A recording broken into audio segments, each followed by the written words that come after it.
Wherever in the world you are, good afternoon from San Francisco, from Studio B here at the Beach Street Yacht Club. I'm your host, Tom Eamon. And with me, of course, is the co-host and the Commodore of the Beach Street Yacht Club, Julia Vedic-Kent, looking like a bit of a Halloween pumpkin today. That's the whole idea. That's the whole idea? Yep. As Peter Stevenson, hot in the city in Sydney. It's almost 40 degrees Celsius there. Wow. Blake Middleton in Minneapolis, Larry Kennedy in the financial district of New York City, the FIDI, Ed Worley, Chris Exley in Massachusetts, John Emmett over in Great Britain. Everyone complains about the weather, yet no one does anything about it. Yes. 30 frames a second. Yeah, we're back at 30 frames, John. I'll tell you why we're not doing it at 60. But welcome to all of you. Alistair Murray is in Melbourne, where it's windy, he says. Alan Long is in Texas, where it's cooling off as well. Thank you for joining us on today's show, number 876. Here's the starting line. Happy Tuesday, Julia, and happy Famous Naval Battle Off Spain Day. Aha. Okay. Famous Battle Off Spain. Bravo Zulu to Blackjack. Blackjack 100 has won line honors. I didn't spell it with a U. In the Rolex Middle Sea Race. Oh, good. World Sailing Rolex Sailors of the Year. The finalists have been announced. We'll have that for you, both men and women. Some more from the America's Cup Hall of Fame last Thursday night's induction ceremony at 44th Street near your Yacht Club's Midtown Manhattan Clubhouse. Nice photo essay on that event. Coaching Corner, John Emmett is, as usual, in the house, both figuratively and literally. He's in the chat, but he's also got a nice video for us on a day, quote, too far wet and windy to go outside, he said, in what he sent me this morning. Coaching Corner with John Emmett. A special, Julia, this day in history, actually yesterday, the 20th of October, 1973. Think about that. We'll see if any of our other friends on here know what that's all about. My 6-point rescue plan, not saving. We're not going to save the America's Cup. Cup doesn't need saving. It's just fine. It will always be fine. It will always be the pinnacle event in our sport, if for another reason, no other reason, that it's 170 plus years old. I have a very simple, very clean 6-point rescue plan to get us from where the mess we're in now to where, let's call it back to the future, where we should be for the Cup going forward. Alistair Murray has submitted a 2-part awesome Aussie anecdote. Today's segment might be called Does Size Matter, Julia? Of course. Of course it matters. Yeah, and of course it really doesn't, but we're talking about the size of something that did matter, actually, back in the day. Last leg, the IQ Foil Youth and Juniors Worlds are going on in Sardinia, Arzachena, beautiful part of Sardinia, and we'll talk about that in the last leg. And then Whiskey Tango Foxtrot, Fozy Focus, and of course, Julia. Yes. Our fantastic Fozy, who are in the house today again in force. Great. In the chat. If you're new here, join us in the chat. We like to have real names, and we like to have everybody involved. Rick Banner saying hello from ABFAB, Connecticut. What the hell does that mean? AbFab. I'm not sure. Blue skies, breezy, and want to go sailing on October the 21st. Wow. Good evening, Gordon Smith. He's in Denmark. Welcome to everyone and anyone to try sailing, of course. The Olympics is a part of our top events in our sport. Yes, John Emmett. Two parasailers could be in the Worlds. Nice. Fog machine, 30 frames per second was good enough for my granddad, and it's good enough, he says, for me. Well, the granddads, that was television is, in this country at least, is still 24, or movies, cinema, 24 frames per second, Julia. Is it? Tier DeYoung's down in SoCal. Christopher Gillingham over in Leamington. Thanks, Christopher, for your submission today. And Mary Jude Samansky is in Philadelphia, usually. One never knows, but let's carry on. We'll find that out maybe in due course as we go forward with our show number 876.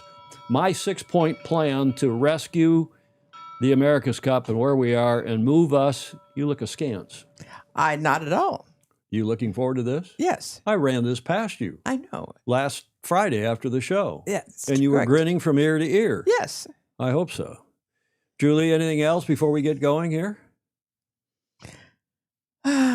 No, not really. Okay. I don't know if that's a relief or not. But Julia, what are we celebrating today? The Armada, the Spanish Armada. No, not quite. Not quite. It's Trafalgar Day in the UK and beyond. We're commemorating an historic maritime clash and the valorous individuals who shaped the course not only of a nation's destiny, but arguably Europe and perhaps the world, because this all happened back in what, 1805, was it?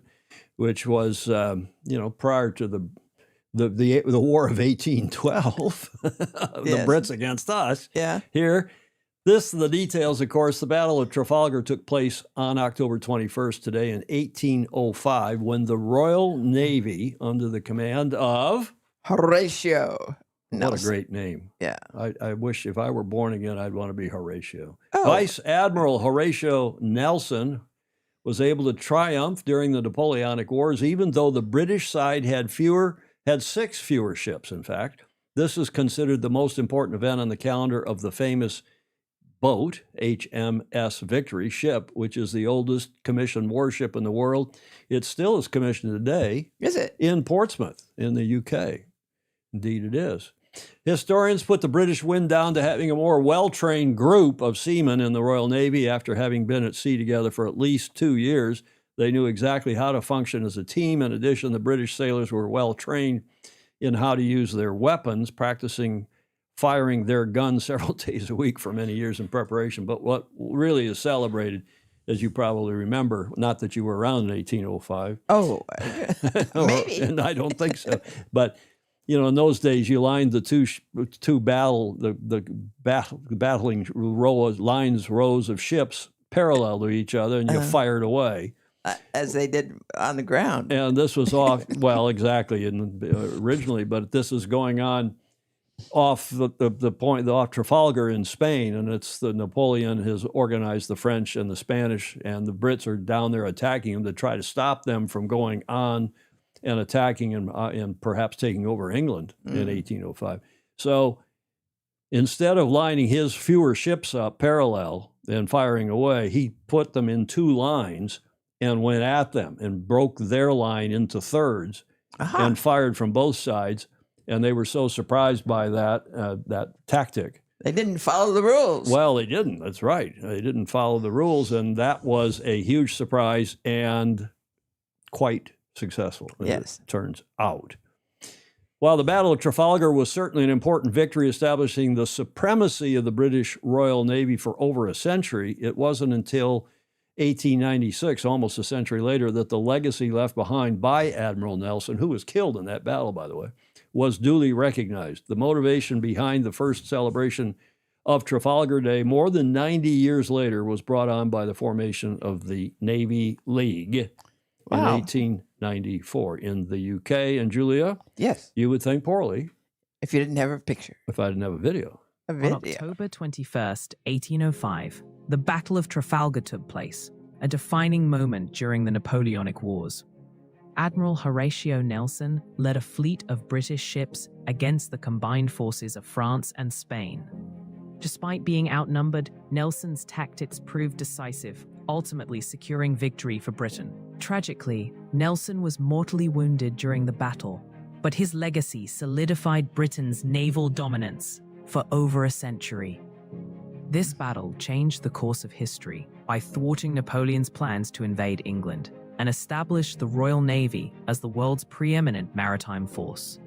Indeed. Yes. And that's John Sangmeister and others, but John in particular argues, our super Fozzie down in Long Beach, that one of the reasons the U.S. went to the Isle of Wight in 1851 was, and this whole America's Cup effort was to help build up the American naval forces and American naval science and naval architecture and seamanship and so on, to help move that forward, because in those days, of course, Britain did rule the waves. And he saw the Commodore Stevens and the rest of the gang at the New York Yacht Club realized that was important for a budding nation, especially as the Industrial Revolution was taking hold in the mid-1800s. Lake Middleton says the Napoleonic Wars. Yeah, he got it, 1805. Mary Jude, did I not say you were in Philadelphia, Mary Jude? Sorry.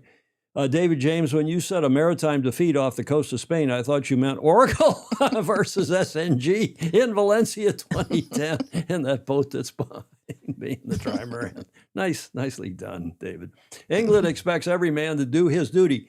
Well, and that's a famous quote because apparently as Horatio, Vice Admiral Nelson, lay in his bunk in his berth, having been shot by a French sniper, they all say, I don't know, who knows, but it was shot, apparently hit his spine or something, and he's dying. And he said, thank God I will have been seen to have done my duty for God and country. So Andrew Pindar says, more like an Atlantic convoy in World War II. Yeah, when they lined the ships up and then tried to split them with the subs, the U-boats. But some other things from Fozzie in apropos of this day, Julia. Yes. That's the end of the video, but this is from aboard the HMS Nelson in Portsmouth, in the Portsmouth dockyard.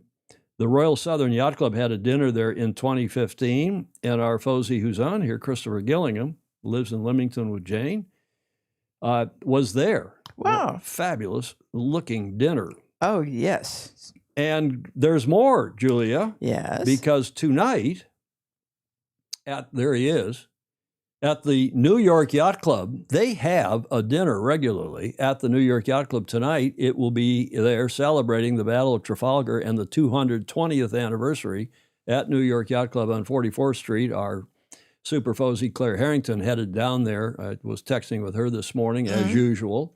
Tonight, October 21st. And look at this menu, Julia. Yes. A celebration of the glorious Battle of Trafalgar. Bermuda fish chowder with a touch of sherry. Of course. Prime aged beef of England. Eton mess is the dessert. It sounds a bit like a mess, but it sounds good too. And of course, accompanied by New York Yacht Club macaroons, as you would, Julia. Yes. Do you know the story of the New York Yacht Club macaroons? I've forgotten it, but I think I've talked about it here on the show. Goes back decades. Yes. I think back to the early part of the 1900s. I mean, I'm not quite sure, but when I was still a member, I was a member for 40 years and then retired during the COVID, because if you're a member of St. Francis, you got reciprocal rights. With New York, why pay extra money? Right. So, and I really miss New York Yacht Club, fine institution, but we got St. Francis right here, 3 blocks away. Right. When you eat lunch, and I don't know, Claire or whoever's watching from the club will have to tell us, but in my days of going there for lunch, you always got macaroons. you would get offered a macaroon. Yes. And in fact, they'd come out, the waiter would bring them out, Right. the wait staff. And if the market was down, you'd get 1. Mm-hmm. If the market was level, you'd get 2. And if the market was up, you'd get 3. Wow. And if the market had crashed, of course, Didn't get anything. That I didn't know. Yeah. Larry Kennedy says sherry pepper sauce. Is that on the menu? I didn't see that. Or is he just suggesting that's something that would be good? Sherry pepper sauce. Fog Machine, a.k.a. Lance Burke here in San Francisco, a stalwart St. Francis member. Speaking of St. Francis, the secret to Bermuda fish chowder is 1/4 of it's got to be Gosling's rum. John Collings checking in from Melbourne. But that looks like a fun time tonight. Yes. And that submission today from Vice Commodore Claire Harrington. And one other note, or 2 notes actually, Christopher Gillingham said a good opportunity, when he saw this menu, I think Claire had posted it on the Super Fozzie chat, he said a good opportunity to pass the port to port this evening. Yeah. And Andrew McIrvin, pithy as always, the Mr. Doctor saying, excellent. Luckily, we did not go to war with you until 1812. Okay. Mr. Dr. Andrew McIrvin and others. So that's going on.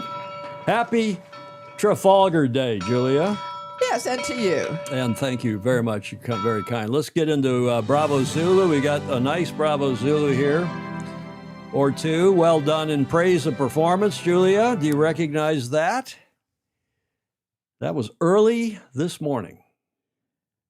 See the logo up in the top? That's the Rolex Middle C right? race. And the multi-hull, first multi-hull is finished, but we're celebrating also today. Blackjack 100, the Czech owner, has won the monohull line, and I spelled honors in honor of all you from the Commonwealth, all you Brits, including Ted Ryman, who's just checking in from Cape Town. There they are at about 0500 local time, 0600 this morning local time, back in Malta after having sailed that 600-plus nautical mile race. Ramon Voss, he's the Czech business tycoon, Blackjack 100, skippered by Tristan Lebrun, crossed the finish line of the 2025 Rolex Middle Sea race at 05:45 Central European time this morning to take the monohull. Why can't I say that? Line honors in an elapsed time of 2 days, 17 hours, 44 minutes and change. Blackjack 100's crew, in addition to the owner, Ramon Voss, Tristan Lebrun, the skipper, but Alex Nolan, Andrew Henderson, Bram van Spangen, Bruce Clark, Clement Cron. We like to do crews. Yes. You notice this? Absolutely. Guillaume Berenger, Harley Spreadberry Key, Jelmer van Beek, Jordan, but you can tell I'm reading these for the first time, Jordan van Ruyen, Mathieu Tejau, Robin Jacobs, Rokas Milovicius, Romain Testa, Rutger Voss must be a relation of the owner. Ramon, maybe his son or daughter. Rutger sounds more male. Shane Hughes, Sofiane Bouvet, and Terry, the celebrated Terry Fouché. Bravo Zulu to them. And again, Julia, we have a video. Oh, good.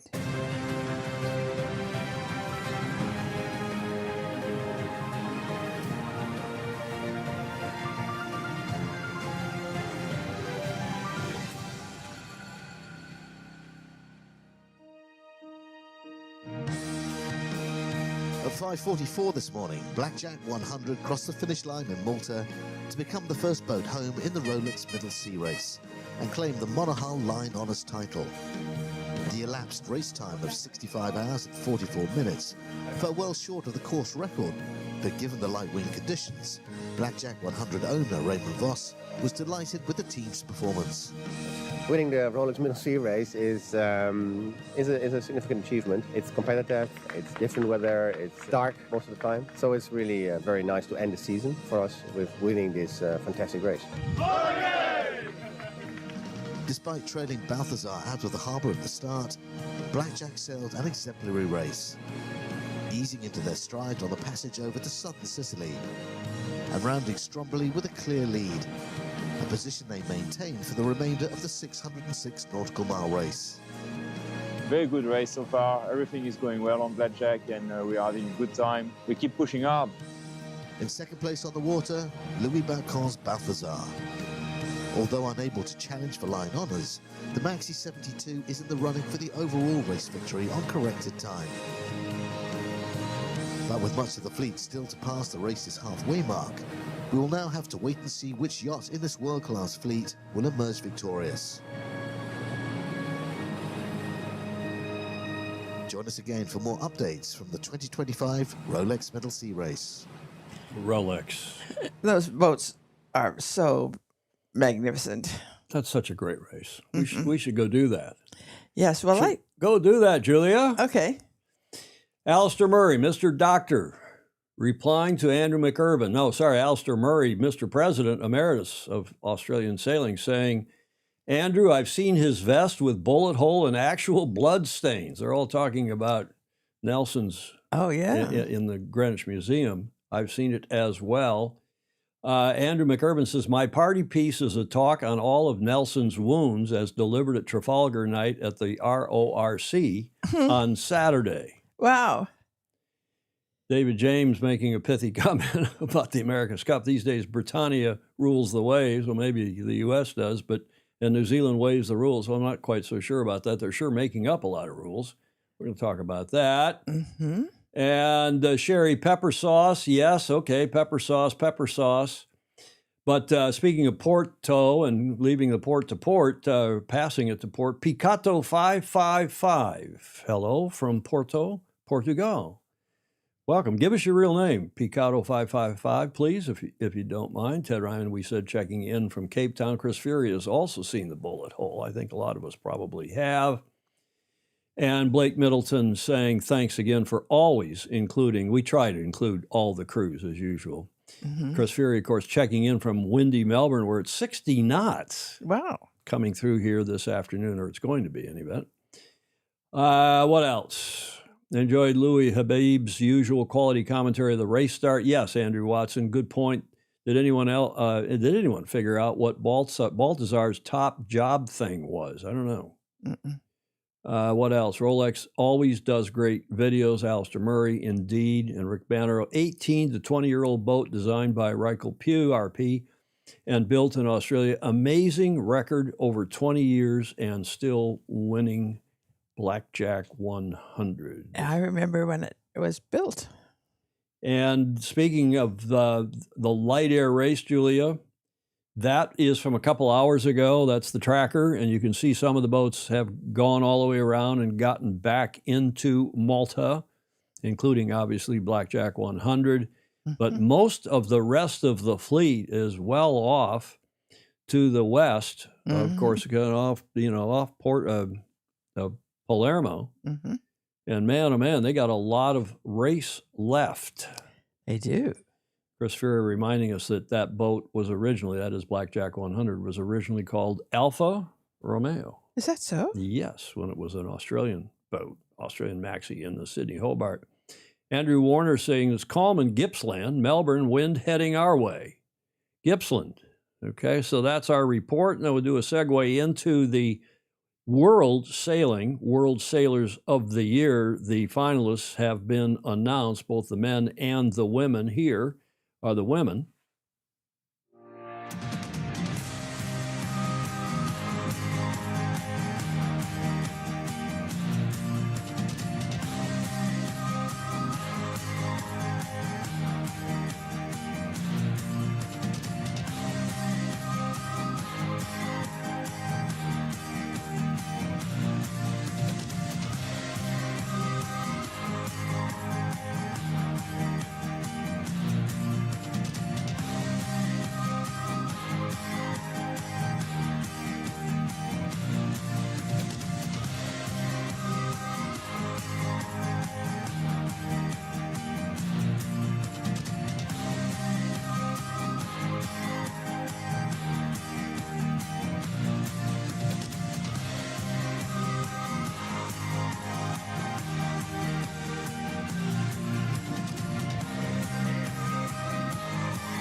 Okay, Julia.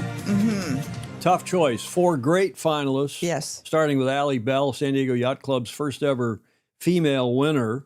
She put the whole team together on that Cal 40 and won the Transpac. But you can't go wrong with anyone. Who's your choice?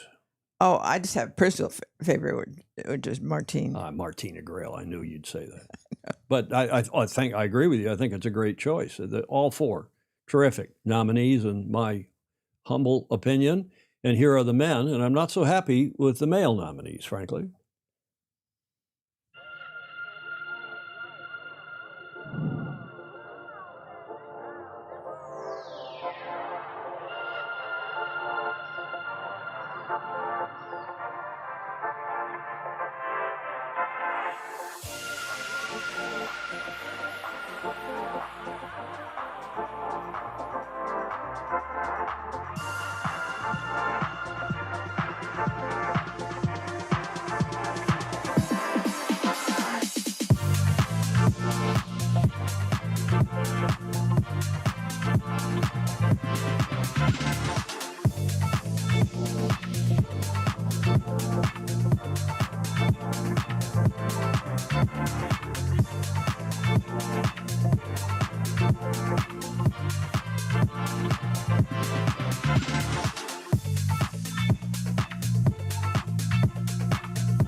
All well-deserved. Yes. All good, great nominees, great short list, but Kayard should be on that. Mhm. And of course, it may be that they'd already done the short list before Caird just a couple weeks ago won the Star Worlds, and it's too bad.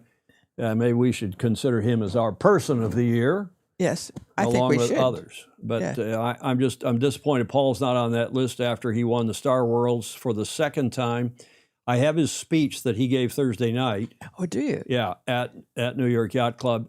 I'm not having it in the show today. It's a bit long, but his speech, in fact, all three speeches, his speech and Jimmy's speech, both I have audio thanks to Stephen Suchia. And I've written Paul this morning, haven't heard back, but he's, I hope, is going to come on the show Oh, good. sooner than later. And he is going to talk about the Star Class, of which he is president, Right. the Star Worlds, which he's just won for the second time after, 37 years, was it? Mhm. Since the last time he won. And he won in 88, so that's 37 years ago. And talk about the America's Cup Hall of Fame, talk about America One Racing, and maybe I can even arm twist him and talk a little bit about what he thinks of the current America's Cup Yes. drama. Mm. Let's see if we can get Caird on the show. Yeah. Miguel Martin Lopez, welcome to you. Here I am again from Porto. So Hello. that's the Porto, the Portuguese Flash. Yes. Miguel Martins Lopez, welcome, sir, presumably. Missing PC, no Paul Caird. No, we're not going to get him on yet, but he is going to come on, and we'll get his speech. And disappointing, I agree, Rick Blake, that he's not in that list after what he's achieved Yes. on and off the water again this year. Andrew McIrvin is suggesting it's got to be, Loison, Loison, or Darlene, Charlie Delan. But World Sailing is so Olympic dinghy focused. Who knows? I think that's true. Alex Hayworth, I would attend the awards ceremony, but I'm too busy knocking down the White House. Are you involved in that, Alex? He's a Brit. He's not knocking down the White House. In any event, that's the two, the finalists, the short list, the nominees for World Sailings, Sailors of the Year, and there's also a Team of the Year. And Magnus and John Emmett both are pushing for a certain Team of the Year, and we'll feature some more on all of that in due course. The World Sailing Annual Conference, what is also called the AGM, Annual General Meeting, is in, do you recognize that beautiful town in Ireland? That is in Dunleary in Ireland, the 2nd through the 8th of November. So that's coming up just in a couple, 2.5 weeks in Dunleary, where the final decision will be announced at the normally Tuesday night black tie dinner. America's Cup Hall of Fame. Thanks again to Stephen Suchia and the official photographer. They have sent some photos. I've gone through all 385 photos. Wow. And picked out, I feel like Richard Gladwell, who does this all the time, doing photo essays for sail-world.com. Yeah. But I've just picked out what I think are the best photos, and many of them Fosies, so bear with me for what I think is a really fun photographic photographic essay from the America's Cup Hall of Fame last Thursday night at the New York Yacht Club's 44th Street Clubhouse in Midtown Manhattan. These, of course, the inductions for the class of 2025 that we talked about the other day on Friday's show, and had a little bit of a feature on the AC Hall of Fame then. But now that we've gotten all the images, I thought we'd quickly go through them. That's the clubhouse, Julia. 44th Street. 44th Street, 37 West 44th Street, that fabulous Beaux Arts mansion. The It New York is. Yacht Club building is one of the most expressive, I like that, expressive examples of Beaux Arts architecture in the country. Dedicated in 1901, the clubhouse was the first New York City Commission of Architects.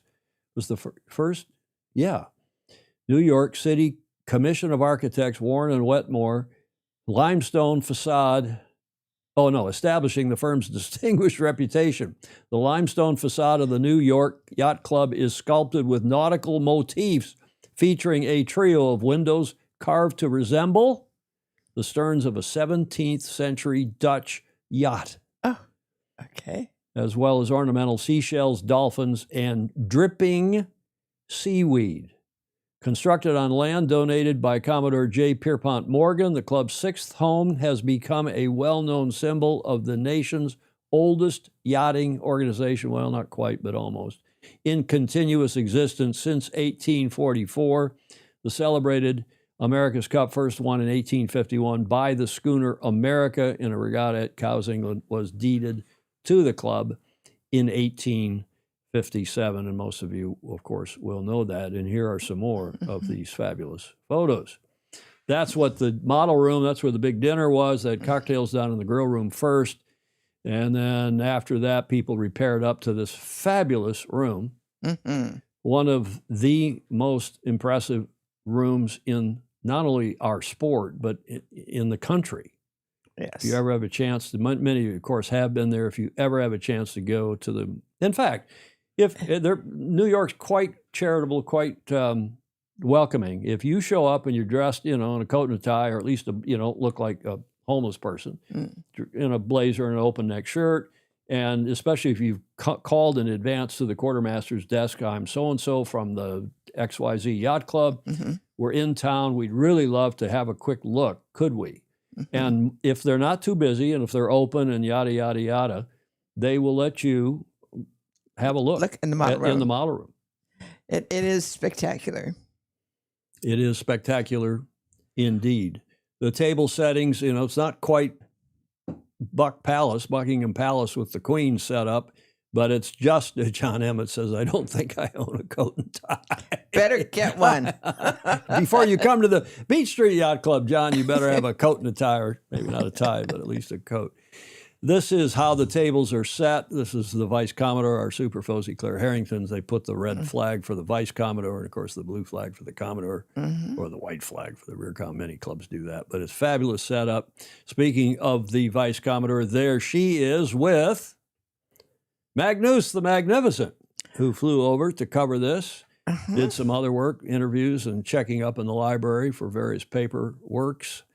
That's Magnus the Magnificent and Claire the Brilliant, also known as BOFA, the breath of fresh air. John Collings said that he visited that room in 1991. It's fantastic. We do know, however, Fog Machine says what John Emmett wears under his formal wear, or at least we know what he doesn't wear under his wetsuit, thanks to that video the other day. Who was that from? Peter Stevenson. Yeah. Pedro Foiling Sailor. There is the Commodore on the left. That is Jay Cross, whom I've known since the 70s. We raced 470s and Fireballs against each other. He originally that's why I put CAN in there, CN, originally from Canada, from the Royal Canadian Yacht Club in Toronto. It's a beautiful formal jacket. Well, that's a bespoke jacket. That's not the club's normal Category A attire, whatever they mess attire, but he's got that beautiful blue. That's another story there. But there is with Claire, the Vice Commodore. Speaking of Commodores, Julia. Yes. That's from your club, our club here. Yes. That's Staff Commodore, as they call him out here on the West Coast, meaning past Commodore. Staff Commodore Doug Holm, there on the left, who's been a big Paul Kayard supporter since the get-go. There is our immediate past Commodore at St. Francis, Chris Perkins, and his brother John, also close friends of Kayard's. And there was a big St. Francis contingent there, as there was a big Jimmy Spithill contingent from Australia, from San Diego and beyond, and also a big contingent for Susan Henn, who was posthumously the other winner. Jimmy Spithill in the background of a couple of these photos. Thanks, Bill Wingrove. Andrew McIrvin saying 25 years ago, they were really sticky when I tried to get in with Eddie Wardone, and I was a flag of the Royal Ocean Racing Club. Well, wow. Thanks to the good influence of Claire Harrington and others. Yes. More forward-looking and modern thinking. They do allow people proper, you can't just wander in off the street. Call ahead, tell them that, bring your yacht club card, tell them who you are, especially call ahead. Look at that. From up on the balcony on the second floor. Fabulous. That's a great picture, too. View of that room. You can see right in front of the fireplace where they set up the podium, the lectern. And there is, that is? That is past Commodore New York Yacht Club. W.H. Dyer Jones. He ran the race committee, and great credit for running the '83 America's Cup when New York Yacht Club lost. He was under a lot of pressure. Right. Did a fabulous job. He's there sitting down early, reading the program, and has been a regatta director for several America's Cup matches since. He's been on the arbitration panel, chairman of the ARB panel, just a capital guy. I know the name, but I don't know him. Dyer Jones. There is another look at the room, including you can see Steven Suchia right yeah. there, who's a foe. He's been on this show a couple of times. Oh, look at these Yeah, look at socks. his socks. I got to give him some shtick about his socks. They look like something from Christmas candy cane, although I'm sure they're red, white, and blue flags. Here in them. And Steve is the chairman of the selection committee, so he's there in some certain capacity. There, Julia, two of your favorite people, Bruno Troublé. Yes. On the left, of course, who started the Louis Vuitton Cup, the Challenger Selection Series, formalized with a sponsorship in 1983. He's a member of the America's Cup Hall of Fame as well, as is Dawn Riley. Both Fosey, both been on this show. Dawn many times, Bruno once or twice over the years. Another Fosey was the MC, America's Cup Hall of Fame member, and MC Gary Jobson won the Cup as tactician in 1977 with Ted Turner, when nobody thought they could win. Steven Suchia, again, with one of the three winners, Paul Chiardini, receiving a half model. They all got the same half model of, I guess, Reliance. That is a beautiful half model. And Steven introduced each of them or presented the awards. Gary Jobson did a nice job with a video of each of them, plus outlining what they've done, as only Gary can do. And then Chiard, as I said, gave a fabulous speech. And when we get Paul on the show next, we'll run his speech, or at least an excerpt from it. It was quite 10, 15 minutes, but heartfelt and fabulous, as was Spitty's, as was Jimmy's. Yeah. Great stuff. Fritz Mueller checking in from Miami. Ted Ryman saying that room is so amazing they'd never let me in. I'm too scruffy even when I'm scrubbed up. No. Bill Wingrove is saying the Wicked Witch of the West had socks like Stephen Suchia socks. I got to go back to that picture. Stephen, you're never going to, if you're listening, you're never going to live that down. The Wicked Witch of the West and the Wizard of... Julia. Oh, well. Oh, well. Who else is checking in? Steve Gruber. I can't remember the circumstances, but I was there as a teenager. We need to get a parasailer on the show. Yeah, well, it's up to you, John, to get that together. Get that together for us, and we'll do that ASAP. Alex Hayworth, I wasn't an RYS member then. So you can, again, any of you can get in. Gary doing a nice job. And Stephen, by the way, I could put back here on the back wall, I should put, let me switch that around from your camera, Julia. On the back wall here in Studio B is camera 2. It's way in the back there over my left shoulder. And that is Steven Suchia's now famous poster, the America's Cup race courses. He kindly gave us one, sent it. I got it framed, or maybe he got it. I guess I got it framed. And it's the old New York Harbor race course. They started up in the harbor and out past... out into New York Harbor and out into the eastern end of Long Island, or out in the ocean, actually. That's not even Long Island Sound. That's right out in the ocean. So good stuff. And bravo Zulu to Steven Suchia as the chairman of the selection committee, Julia. So I can get your camera swung back around here. So we've got you in focus. There's Paul receiving his half model. He said he gave a Why is that yacht? Reliance. The biggest yacht ever raced in the America's Cup. 01? Somebody tell me, 01, 03? I can't remember. But it was, and that's, at that point, they did a downsizing like they did after the J boats. It was just too big, too expensive, too radical. Reliance, the yacht Reliance. Chiardini, here he is with another Fosey, America's Cup Hall of Fame member and famously good tactician, Dennis's tactician, Tom Whidden of North Sales. Oh gosh, wouldn't recognize him. He probably would say that about you and me, Julia. I know. There's Jimmy giving his speech, which again, by all reports, was just an amazingly good speech. He's very expressive. He's very articulate, as you all know. And of course, I've been to America's Cup War with him as well and won twice. And with KR. I've been with KR a couple times, 95, 2000, 2003, actually, 3 times. Now, here is on the left, of course, Paul and Jimmy from Paul on the right, of course, and Jimmy in the middle. But then this was the young, what's the word I want? Relative of Susan Henn. Oh, And I thought he was in the Royal Navy, but I'm told he's not. He's an officer or was an officer in the British Army, I believe. And he may still be in or he may be retired. But he gave, apparently, as did a couple of his other relatives who were there, but a bright, articulate guy that he is, gave a fabulous speech as well. oh, I'd love to hear that too. And people said they thought he was maybe, he'd done his research because it was like he knew everybody in the room. Ah, We're going to try to get him on the show too. And one of our Yes. FOSI knows him. oh, good. And I got a note from one of our FOSI, and we're working to try to track the gentleman down and see if we can get him on the show Oh, that'd be great. at some point. Will be difficult to match those 3 next year. Margarita Bottini Marshall, John Mhm. Marshall's wife. I totally agree. Totally agree. And maybe my favorite shot of the evening, Julia. Here's Karen and Jimmy.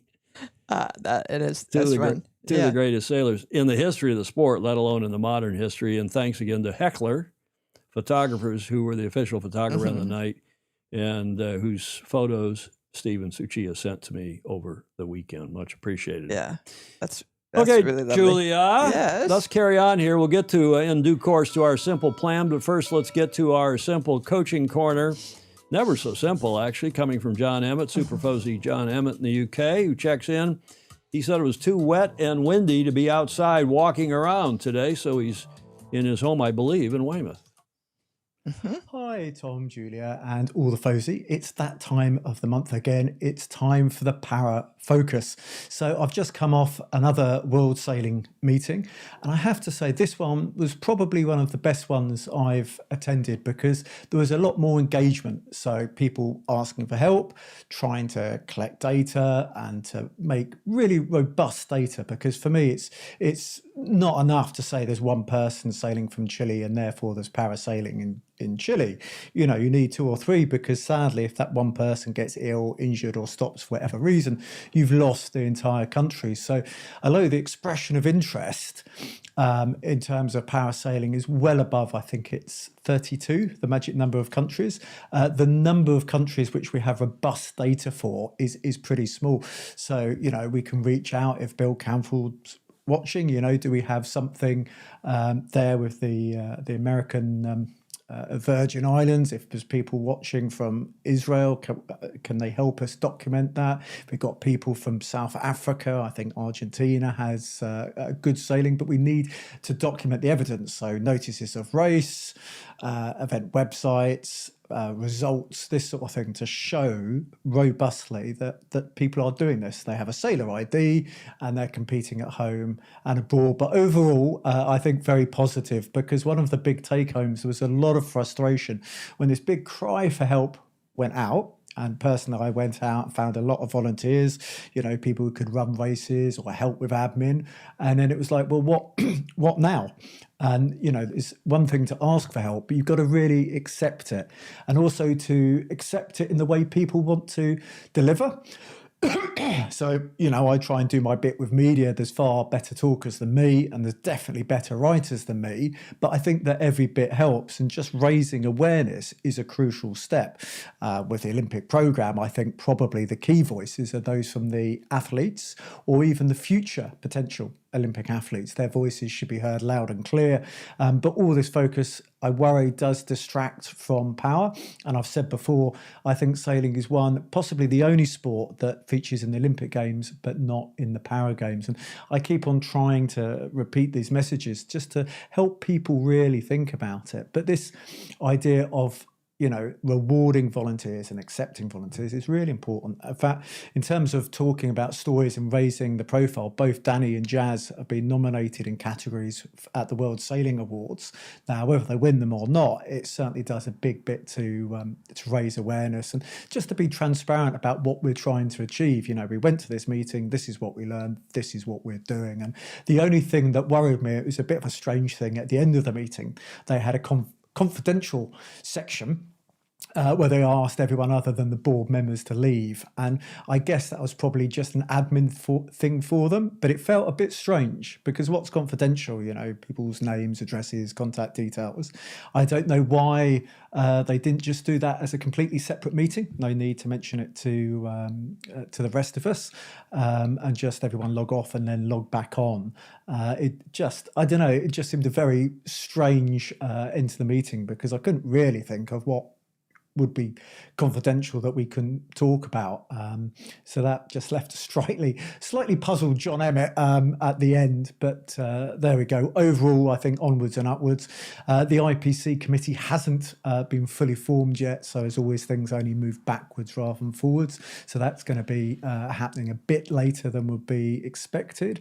But actually what we need to do in terms of promoting para, indeed inclusive sailing, hasn't changed, won't change. And even if we don't make the Paralympics, it will be really good, achievable and worthwhile goals. And that's why I always say to my sailors, you want a goal you're excited about and that you're going to be pleased that you achieved and that you can realistically achieve. And I think, parasailing, we can do all of that. So there's a lot of keen people. It's about harnessing energy and putting it in the right way. But, it's a hop, skip and a jump to the World Sailing Conference. And before we know it, it'll be the end of the year. So if anyone is able to help with that data, please, get hold of me and I can point you in the right direction. And with that, sail fast, sail safe, have fun, and maybe see you live on the show. Not sure yet. Interesting point. I mean, several interesting points, but John makes the point that he walked out of the shot. Well, the video was still good. Good. Okay. Good stuff, John Emmett. Yarbahe saying, yeah, I totally agree. But he said that we're the only Olympic sport that's not also in the Paralympics. I didn't know that. Oh, wow. I did not know that. And let's check that out to be sure. Let's find out if that is indeed true. But that's John Emmett's report for today. I assume it's true if John said it. He knows what he's talking about, especially when it comes to the paras. But Right. Good stuff. John Emmett sailing, get to the front of the fleet. And of course, we always put this slide in at the end of his segment to remind everybody, especially if you're just tuning in for the first time or not a regular watcher, but we are got the big push on, led by Alistair Murray and Chris Fury and others down there in Oz, to get sailing into the 2032 games as a demonstration event. We can't be on the regular parasailing, not sailing, but parasailing into those games as a demonstration event because we're not going to get into the regular calendar of events. But if we get back in, having been in before and then getting knocked out, then get back in as a demonstration event for 2032, maybe we can go back in regularly Yes. beyond that. You were going to say? I thought that was a yes, meaning you were going to say something prophetic, Julia. So I cut to you on camera 3. I was thinking about three different I'll cut things. to the 2-shot. Now I'll cut to the comments. Yes. Replying to John Lammerts Van Buren, he already has been on. Thank you. What's that? Tom Eamon? No, John. Hi, John Lammerts Van Buren. If you would like to have a visionary parasailer on the show, then I would connect you to Professor Claes Holting, I think it is, from Sweden. Yeah, he was on when John had the panel discussion. He was great when we had the parasailing panel discussion led by John Emmett. What was that, in January? I think at the end of the month in January. Let's get this going again. Come on, everybody, keep pushing. We need that data that John's talking about.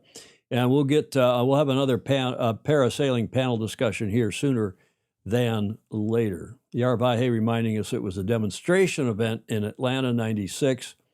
Remind me how it lost traction. Well, it lost traction because in Brazil, leading up to Brazil and the Brazil Olympics 2016, and bad, frankly, leadership from World Sailing. Mm-hmm. John's going to get Danny or Jazz on. We're working on it, and John especially. He's our leader of the pack on that one.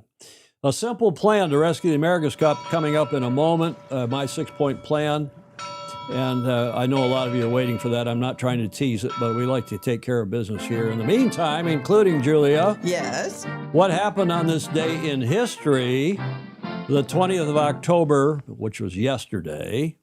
But I found this so intriguing, we had to run with it. 1973, 52 years ago, yesterday. Well, that was a cup year. No, not a cup year. It wasn't? No, cup was in 74. It was in 70, then in 74. A 4-year, proper 4-year gap. David James, I'm not going to read his comment because he's got it right. But Julia, you're reading his comment. So there's your first hint. That is the main concert hall, I said, in the lower third, in a famous performing arts center. That was your clue. Yes. And then this is the center's Bennelong restaurant. Mm-hmm. I've not eaten, I've been in the center, but I've not eaten in the restaurant. I want to next time I'm in. There's the town. There's the city. Mm-hmm. You see, they recognize that city, Circular Quay. Yes, indeed. The Royal Botanic Garden in Sydney. Yes, absolutely. Darling Point. Mm-hmm. And, of course, right in the middle, the Sydney Opera House on Sydney Harbor, spelled properly for you Aussies and Brits. And here, Julia, Yes. is the video. After 17 years, the Sydney Opera House, designed by Danish architect Jan Utzon, replaces the old tram sheds at Bennelong Point on Sydney Harbour. The then Premier of New South Wales, Mr. Joe Carl, laid the foundation stone and inscribed the marker from which all measurements were to be taken. Nobody realised how much bitter wrangling and how many controversies were to surround the building of what has now become a world-famous landmark.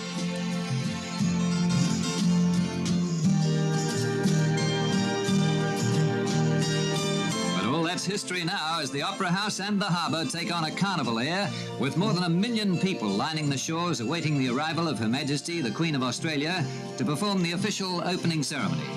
For the people of Sydney, it's a joyous occasion. The Queen throws formality to the wind and mingles freely with the crowd, pausing now and then for a friendly chat.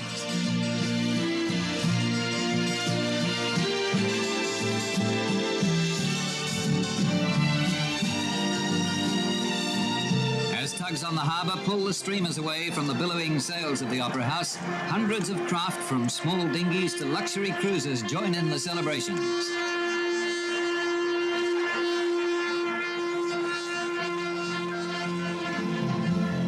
In Sydney, the 8th wonder of the world. The 8th wonder of the world, indeed. Yes. There is a fairly recent nighttime photo. Yeah. Chris Furious says that gentleman Jim Hardy, late great Jim Hardy, the famously good Australian sailor and America's Cup contender, skipper, called the SOH, the Sydney Opera House, the scrum of nuns. Mm-hmm. The scrum of nuns, Julia. Mm-hmm. But how was it actually designed and built? That's a matter of contention. Well, but we have the video. Start by piling stones into the sea to create a large waterfront plaza. But as more tourists arrive, the people in the back can't see anything. A clever solution? Raise the center of the plaza using stairs. Now everyone in the back has a clear view. You can also use those height differences to create beautiful stepped terraces for more scenic viewing platforms. Next, let's add function. Dig out 2 sunken areas for a stage and seating, then cover them with a roof to create 2 large theater spaces. But this plain rectangular roof is just not special enough. Take an orange cut and set the slices upright as the roof. It looks like a sail and a shell from the deep sea. However, those complex curved shapes are a construction nightmare. Workers can't easily build them. If you cut the orange slices and project them from a single large sphere with a radius of 75 meters, the math becomes simple. Now, workers only need to assemble support ribs and concrete panels that all have the same curve and radius. It makes building the giant shells easy. Use this same brilliant technique to add a smaller shell for a restaurant, completing the whole venue. Congratulations! You've just designed the Sydney Opera House, one of the world's most iconic buildings. I thought that was a great video. Yes. And that's from a YouTube channel called, I'm just looking at my book. I put it in the credits at the end of the show, but Watch It Build. YouTube channel. And they do the same thing. CAD, Steve Gruber saying CAD design, CAD. They do that with lots of other things. I'm glad to have found that channel. Yes. YouTube channel. Constructions Illustrated. Well, it's about sails. It's about one of the most iconic structures in one of the most iconic sailing cities in the world. Yes. And Gordon Smith usually reminds us that it was designed by a Dane. It took him a long time. Thank you, Ed Worley. Nice video. Yarva, hey, it's a wonderful space, and indeed it is. The Sydney Opera House in 1973, 52 years ago today, QE2, Queen Elizabeth II opened the Sydney Opera House at Bennelong Point in Sydney after 14 years of construction on the 20th of October, 1973. Went 10 times over budget, Alistair's saying. At least. President Emeritus of Australian Sailing. Worth every cent. Bobby Steele is on here, our weather guru for the Governor's Cup down in Newport Beach. He said, I watched the build, the Aussie that he is. A simple plan to rescue the America's Cup, Julia. You ready for that? Sure. Okay, let's delve into it. And we talked about this at some length on Friday's show because the America's Cup partnership, the ACP, was announced on Wednesday last week. And I can't find very many people who think this is a good idea. I've seen articles, I've seen videos. Matt Sheehan posted a video. Yeah.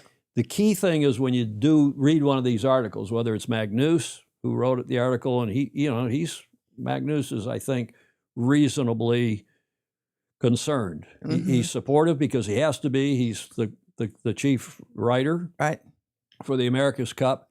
But you go into one of these articles or videos, YouTube or otherwise, and read the comments. And I guarantee you they're running 80+%, maybe 90% negative. And maybe people are in favor of it, just are, wanting to keep their powder dry or their cards, hold their cards close to but man, oh man, the comments are not glowing. And most of them are running negative. And most of the comments from one of our most watched shows of late, from Friday, the same thing. So this is not, I don't think it's ready for prime time. And another point that several of our FOSI have made, including Richard Gladwell, who's written extensively about this. You got a protocol that's 200+ pages long. You got this thing that's 400+ pages long. That is the America's Cup partnership. You've got a class rule and other technical regulations. Man, it sounds like guaranteed work for people like me, for rules advisors and these syndicates and the lawyers. Yeah. Tom, it's obtuse at best. Never trust an idea, Fritz Mueller's saying, where everyone involved is making money off the public. Okay, well, let's get into it. This is just a bit of a recap, so you know if you're just joining us here and didn't see Friday's show, about what this historic moment in global sailing as new America's Cup partnership agreement is reached, according to the 38th America's Cup website last Wednesday. In a landmark moment for the sport of sailing, the America's Cup, sport's oldest international trophy, having been contested since 1851, has entered a new era of mutual governance. Here are the 4 bullet points about this agreement from, again, the AC38 website.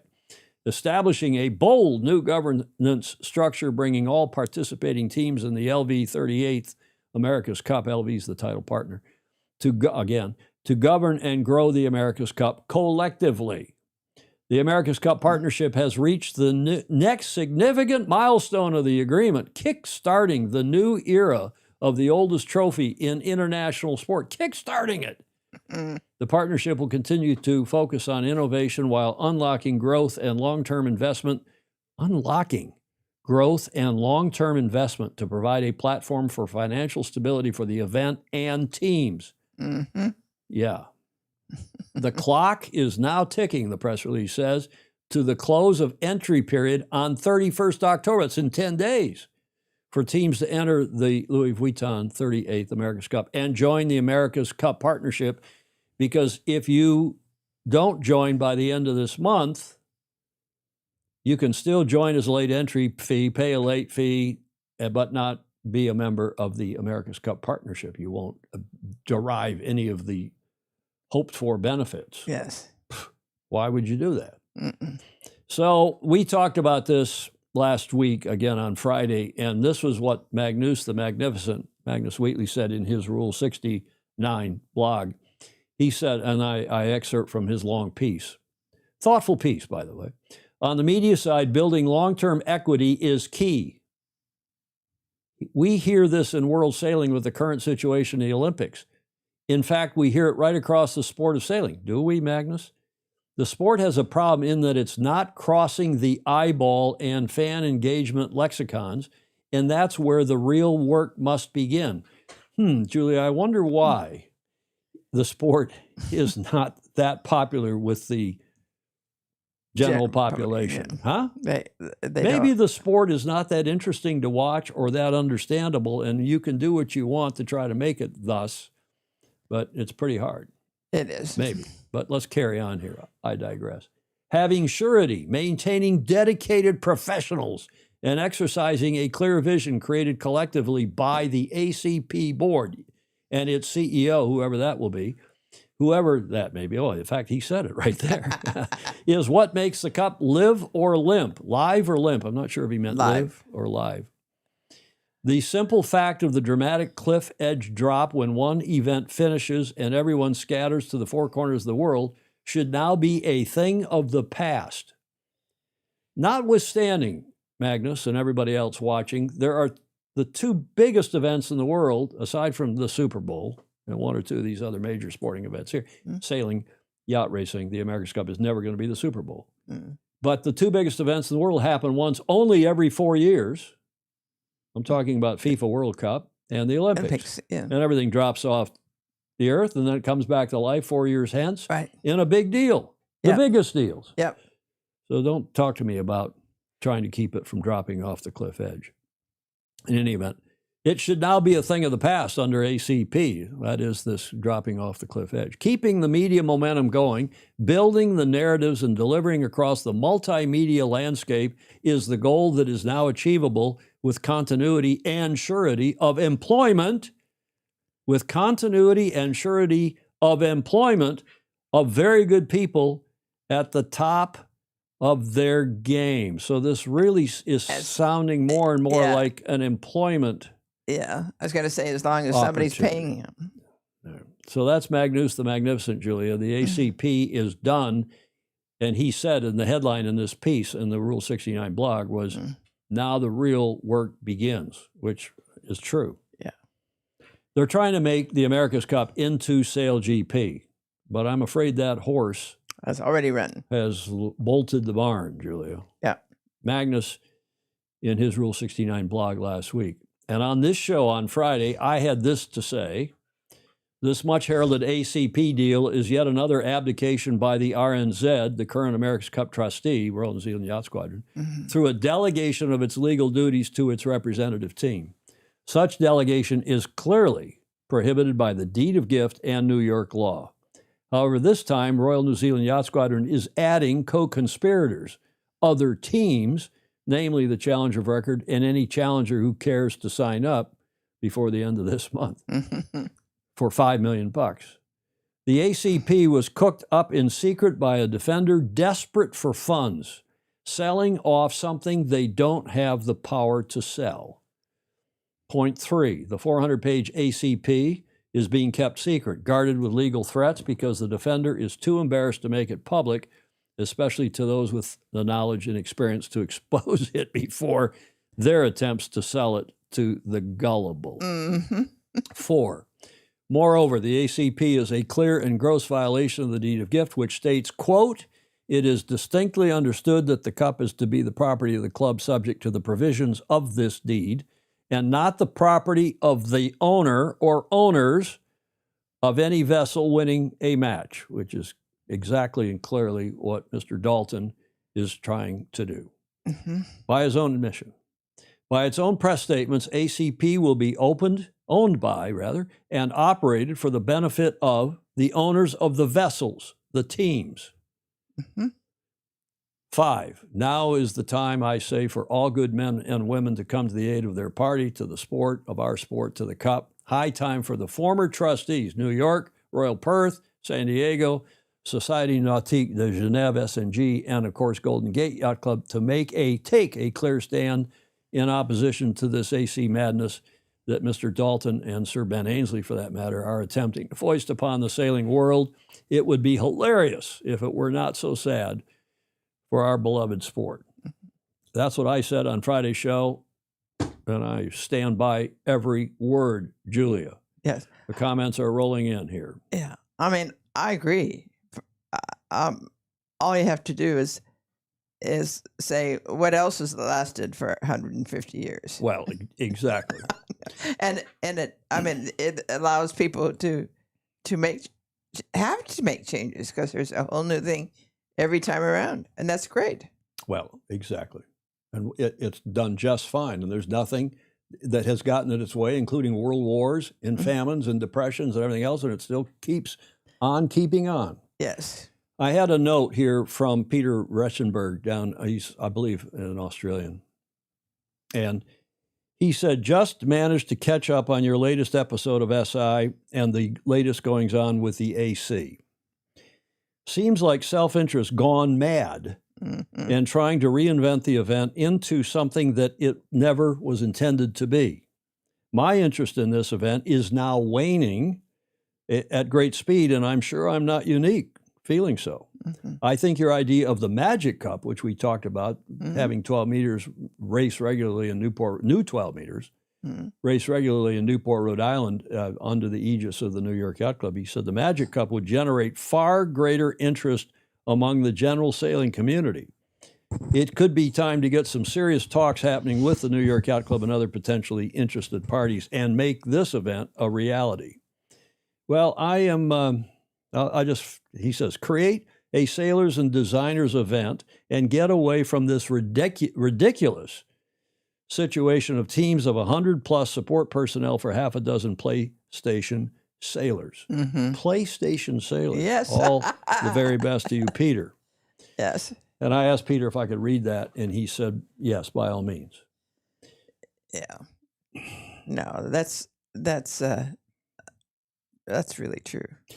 Britton Ward, I'm looking at the comments, who was the chief designer for American Magic this past time, and I've done several cups with Britton Ward of Far Yacht Design in Annapolis. He's also a FOSI. He says, don't need hull designers anymore, so I guess rules advisors can fill that spot. Yeah, maybe I'll have to put my rules advisor hat back on and go back into business, make some real money.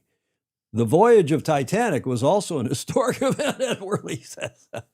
Margarita Marshall, who's done more cups than just about any of us, she's been involved or following them since the early 80s.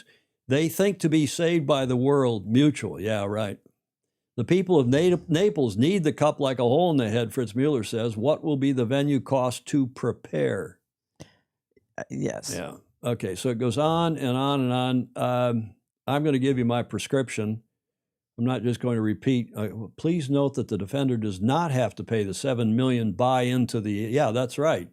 Ed Worley picked this up. The defender does not have to pay the fee into the America's Cup partnership like the other teams do. But they get the same amount of equity. I love it. I'm a Brit and I oppose. Yar Vahe is saying, well said, Tom. Couldn't agree with you more, Tom. Alistair Murray is saying, both Sail GP and this AC thing are pinball machines sailing with a joystick. Well, at least Sail GP, Bill Wingrove, is owned by Larry Ellison and Russell Coots, and they're making it in their own, what's the word I want? The biblical expression. in their own Own image. image. Thank you. That's exactly right. That's why you're here, Julia. Pick me up when I'm having a senior moment. But exactly. AI billionaire and guest racer seat paying $300,000 a race. Is that right, Alex Hayward? I hadn't picked up on that. Okay, enough of all that. One more article that just came out yesterday, and this from another Brit who's also would like to curry favor, I'm sure, with Mr. Dalton in the event, Matthew Sheehan, who did a terrific video about all this as well. And I'm not going to play this video, it's a bit long. But he also wrote an article for Yachting World, the headline of which is, "Why is the America's Cup partnership such a big deal? Or is it the beginning of the end?" Mm-hmm. And it is a big deal because it's so bad, but it is not the beginning of the end.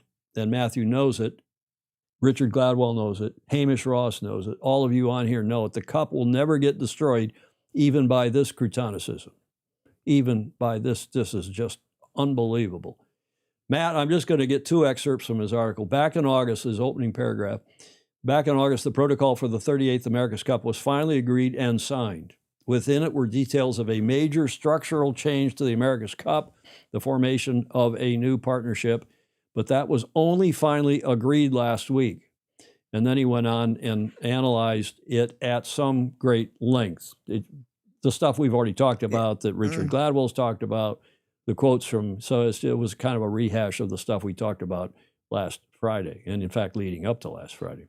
He concludes, however, Matthew, but these are big changes after doing all the analysis, and even Dalton has his concerns. Quote, "We knew that if we didn't do anything, then we might not have a cup in 10 years' time." That is so absurd and so ridiculous, because the cup will persist by the very nature of the deed of gift and all the people and the long history and tradition, and it being the oldest trophy in sport. To assert something like that if we don't make this big change, the cup will fail my way to exist, and make the change my way. Absurd. In fact, Mr. Dalton himself is quoted in some of this stuff as saying, if it ain't broke, don't fix it. Well, it's broke. It's not broke. Matthew concludes by saying, quote, "So in the end," this is another quote from Dalton, "so in the end, this was a call that we had to make, but you won't be able to convince me, Mr. Dalton, that we're right yet. I think only time will tell." And if that isn't, by the architect of this, if that's not painting it with faint praise, praising it, I mean, it's just unbelievable to see that quote at the end of that article yesterday by Matthew Sheehan of in Yachting World, the esteemed British sailing publication of long standing. Yeah. I keep thinking that I don't know who's going to welcome that. Well, as I say, Julia, the comments are running 80 or 90% negative, maybe more. And Ed Worley says the Royal Yacht Squadron and Sir Ben are also part of the ACP problem. And as Ed Worley knows, Julia, those of you who watched Matt Sheehan's Planet Sail video from yesterday, where he talked about this is the guy that just wrote this article, Yachting World, but he also does his own video. Good YouTube channel, good stuff. And the body language and the assertiveness, the comfort level that he interviewed Ben and Grant. Yeah. Dalton and Sir Ben. Oh, I saw that. Yeah. And they seem completely beaten up. They seem completely like not unconvinced. Yeah. Of their own handiwork here. And Ben's got some financial issues with his team, and I don't know, but I don't want to get into any of the personality stuff. What I do want to do is give you a simple prescription, my 6-point plan to rescue the America's Cup from right now going forward. The Challenger of Record and Defender, if the clubs had cojones, if they had 2 cojones between them, let alone 4, Julia. Yes, dear. You want to give me a finger wag for that, huh? Yes. You give me a finger wag for that. If these 2 clubs wanted to fix the cup right now, even having selected Naples as the venue, they could do it in a Zoom call. Not much more than that. And I'm happy, and I'd be happy to write up the, the thing for them. So would Amish Ross. Yeah. Point 1 in TFE's prescription to fix the cup, not fix the cup, rescue the cup, hence the life ring. The match is run every 4 years in an odd year, giving the America's Cup a rarity factor like the Olympics and the FIFA World Cup, the two other global events that are hugely successful. They're run once every 4 years. Mhm. Okay, you can argue that the Winter Olympics is run in the intervening 2 years during halfway through the Summer Olympic quadrennium, but that's a whole different topic. Put the America's Cup in an odd year, 2027, 2029, tell me when, and then run it every 4 years, hence. Mhm. In an odd year, so it doesn't conflict with the Olympics and it doesn't conflict with the FIFA World Cup football, soccer. Run an 8, forget about all these preliminary regattas, which are expensive. The teams hate them. Nobody wants to do those regattas. You go sail at some venue that is only purely for publicity and money. It has nothing to do with preparing the team, preparing the boats, because you're sailing at some other venue in some other weather condition. Mm. And nobody wants anything to do with those regattas. Hardly anybody goes except locals, and even locals don't really understand what's going on. Forget it. It's Crutonic and more. Run an AC World Championship, which is a dress rehearsal for the race committees, for the local organizing committee, for the media center, and for the teams. Run an AC Worlds at the venue 1 year before the match. Okay. Same week. And that formula, since Newport days, has worked beautifully.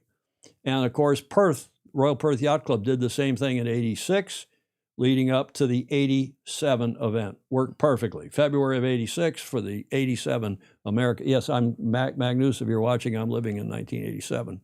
Really 1966, but who's counting? But it works. Yeah. It worked in San Diego. We had a Worlds. The first event ever for the IACC class was in '91 in San Diego. Dress rehearsal. Ken McAlpine was on my boat. I was had a big gin palace because I was the head of the organizing committee.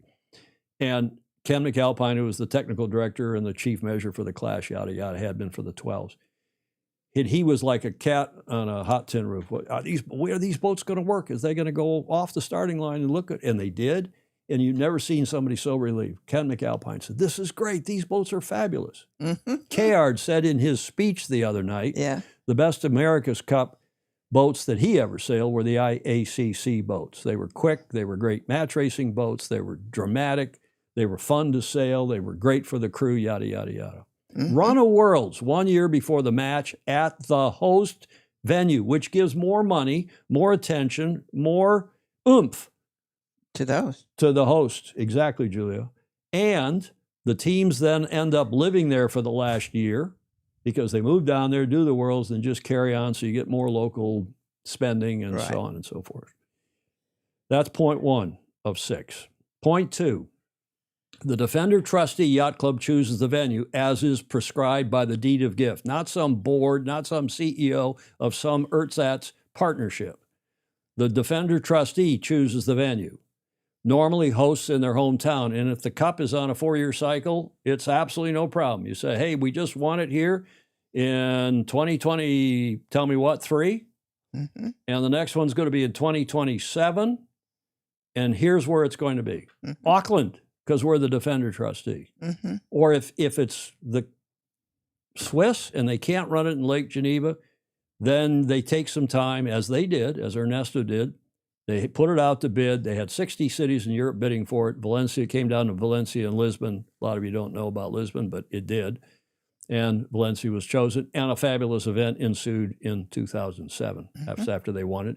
In what year? 2003 in Auckland. It even changed hemispheres. No problem. 4 years' time, you can change hemispheres. Yeah. The Defender Trustee Yacht Club not only chooses the venue, normally their hometown, then they negotiate and they keep the hosting fee, the Defender. So if the team needs some more money, Mr. Dalton, you get the hosting fee, you get the venue fee, full stop, easy, no mucky-muck, no tax issues, consequences, no bureaucracy. And that defending club that hometown club puts a mostly volunteer race committee together to run the match. The more you centralize activity, the more expensive it gets. You don't save money by centralizing activity. It actually goes up because you can't use volunteers. It makes too much work. You got to hire professionals. It gets very expensive. If the Royal New Zealand Yacht Squadron Race Committee only has to run the match, like New York Yacht Club used to run the match, and the Ida Lewis Yacht Club Race Committee used to run the Challenger Selection Series, and I can go on and on and on. It's a lot less expensive. It's a lot simpler. It's a lot easier. The hometown club puts a volunteer race committee together in their hometown. And of course, because it's in their hometown, they're not shipping people over. They're not getting hotel rooms. They're not flying people back and forth. They're not having to buy a lot of stuff because they got it all there in the hometown. They know what they're dealing with. And they know what they're dealing with locally with the weather. Exactly, Julia. Good point. The Challenger of Record signs up another club in the defender's hometown or in the venue as their host club. That club, with the help of the Challenger of Record, puts together a mostly volunteer race committee to run the Challenger Selection Series. And the Challenger of Record signs up a CSS sponsor, Challenger Selection Series sponsor, and keeps the fee because that's their event. They own the event. They own the Challenger Selection Series. They manage it. And it takes a volunteer little group of representatives from the teams like the Challenger Commission, which I headed for a while, which a couple of Alessandra Ponderese headed for a year. Very simple. Volunteers, these are people that work for the teams, easy peasy. And the local yacht club, which already has a race committee, easy peasy. And they like the idea of dealing big time races. Exactly. They love to do this. So there's lots of volunteers. They need a shirt. You And bet. they need a lunch, Yes, which you have to absolutely. get for the race committees if they're paid professionals too. It just costs a lot more money. Yeah. Okay, point 4. The venue, city, and nation forms a mostly volunteer host committee to handle local logistics, setting up a race village, etc. And this has been done successfully all over the world already. It's easily done. And host cities have this human hosting instinct that takes on. They've all got in their tourism departments and bureaus and so on, they've all got these people anyway who are itching to do something like this. They know how it works. They can get the permitting done. They set the village up, and it's not centralized and bureaucratic and costly. It's just done. They sell and keep revenues from a few smaller local sponsor partners, and the only caveat that if LV is the sponsor of the Challenger Selection Series, and if Toyota is the sponsor of the Defender Series, I'm just using, or Emirates, for example, is the sponsor of the Team New Zealand Defender Series in the match. You can't get a car company and you can't get another luxury, well, like LV, you can't get Prada or Gucci or somebody because it'd be a category conflict. Yeah. But you sign up McDonald's, you sign up all these other local partners and beers and so on to support the local activity. Again, not centralized, not expensive, and tailored for the venue. You're going to say. Yeah, and not for a year. Well, and you've got plenty of time to do this because the event doesn't happen for 4 years Right. after the first one. Exactly. And it's not for you just do it for the last little bit. From the Worlds, you do a dress rehearsal in the Worlds, dress rehearsal in the Worlds, and then a year later you do it for the match, or the Challenger Selection Series and the match. Okay, point 5.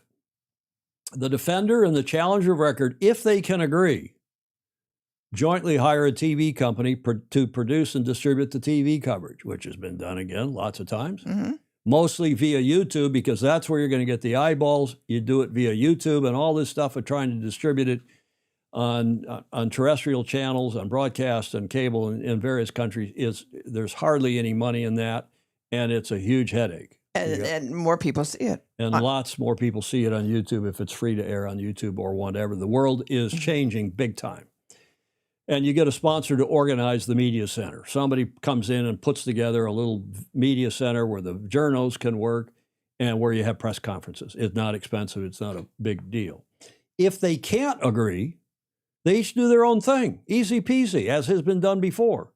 Challengers get their own television company. The Defender gets their own television company. They do their own thing. And you know what? There is some argument in favor of that because then you have competition. Mm-hmm. You don't have one company coming in saying, well, it's my way or the highway. You got to do it this way. We're going to pay you this amount. Oh, we can't do that. What do? You tell them we're going to fire you? So if you got two different groups fighting, Yeah. competing, trying to do a better job than the other group, there's, I've seen that where that works quite well as Yep. well. Yep. That's point 5. Finally, no yell. Alan Long says, no yelling in the commentary. Mm-hmm. Point 6 of my simple plan, 6-point plan. Finally, agree everything else by mutual consent of CORD, Challenge of Record / Defender, which is a term that Ken McAlpine, speaking of Ken and I invented back in the 90s, including the yacht. And you notice I haven't said anything about the yacht.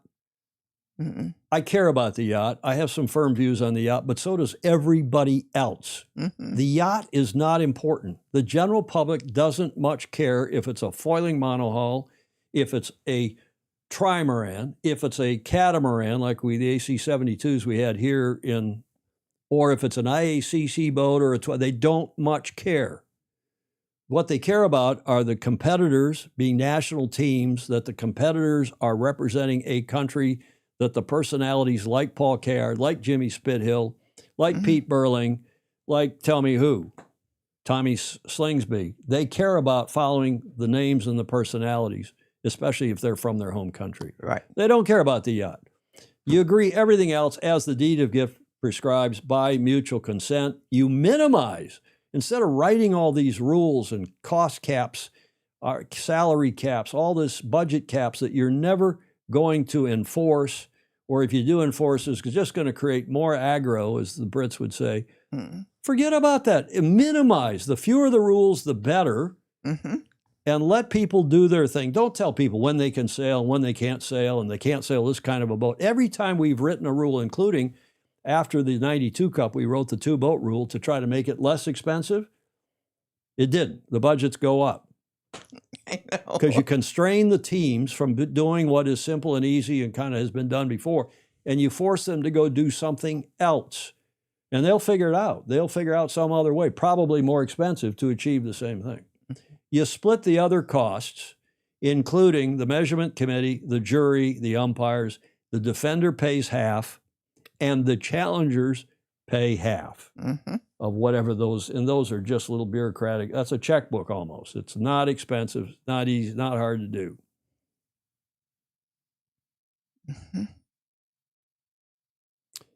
So Claire Harrington's commenting about the memorandum model, and this is almost the memorandum model, Claire. It's just the extension of the memorandum model, which we talked about in the last show. I don't want to get into the boat, Fritz Mueller, because again, what kind of boat it is, the public doesn't much care. The teams will care. They'll figure that out. The defender and the challenger record will agree by mutual consent as to the boat. And once that's done, you figure everything else out. Because remember, the boat dictates the venue in many ways. Yeah. Or vice versa. But, it's the chicken and egg situation, Julia. Which comes first, the boat or the venue? It doesn't matter as long as they end up together. Well, but if you're going to race in huge, if you're going to race off Cape Town, you're not going to race in a foiling monohull. No. You got to, so the venue and the boat have to be in sync, so to speak. The yacht is a factor, Yar Vahe is saying. Hours-long races will put casual viewers off. Yeah, again, you solve this problem, as I've just been discussing, with these 6 points and all that other stuff you'll solve by mutual consent. And you'll figure out what the best options are. You'll try different things every 4 years. Maybe something will work, like the 12-meter model in Newport did all those years. And you carry on. The other thing is that we have to remember, part of the great joy of doing and sponsoring a yacht is all the fun that comes with it, and all the social stuff that comes with it, and importing 150 people from your hometown to their hometown for the cup is an experience. Well, it's a great experience, but you can do that anyway. Of course, but I'm saying it's more it's part of the off the water plan that makes it really good. Claire, I can argue 15 reasons why it's not. But right now we're trying to make something that's rational and that works financially and that is doable, not this madness that has just been foisted upon the Cup world. Yeah. Claire Harrington is saying, with all due respect, Tom, the first part of the premise, number one, is not supported by the deed of gift. The use of the memorandum model is a reasonable solution to predict future Cups. Well, Claire, it is complete. My point number one is completely supported by the deed of gift, and I'm not saying it has to be every 4 years. I'm just saying you would agree normally that it'd be. In fact, you might even amend the deed of gift if you really want to do a deed of gift amendment. You could do that, but I don't amend the deed of gift. Keep it the way it is. Yeah. But Claire, that your memorandum model, which is Julia, what she's talking about, is that New York Yacht Club after each match, before each match, Yeah. had what was called the memorandum, which I then called the protocol, Yeah. which was, we wrote this out and we had a challenge of record and agreed to it before the match was even over.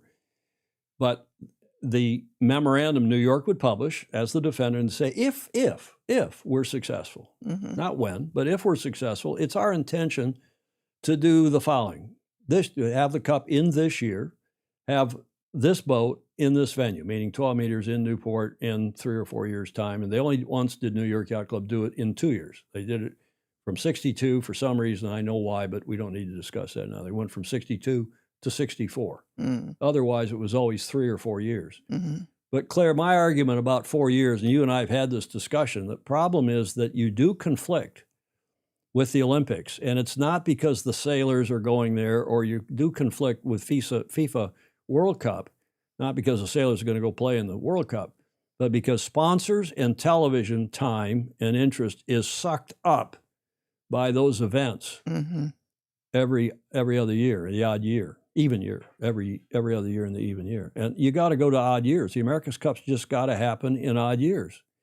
And if you look back in history, most of them have actually happened in the odd year because the challenger of record and defender mutually consented to it. And they would, Claire, under my plan as well. Deed doesn't need amending. The process is working. Exactly, Alex. And if you go back to this plan, you don't need an amendment. This is in strict compliance with the deed of gift. Okay, any other comments before we go forward? I'm sure there'll be a lot of comments, and if you're just tuning in, we leave the comments open at the end. And we are very happy to have all of you on board with us today. We're about an hour and a half into this show. For the 21st of October, show number 876, and that is my simple plan. It's really back to the future. But you take those 6 points, it splits the revenue, it's easy peasy, everyone has their own responsibilities, you don't have to hire a board, you don't have to hire a CEO, you don't have to worry about tax laws, you don't have to do this whole huge bureaucratic nightmare for, frankly, an event that is not a very big event and never will be. That big an event, Julia. Yep. Final thoughts?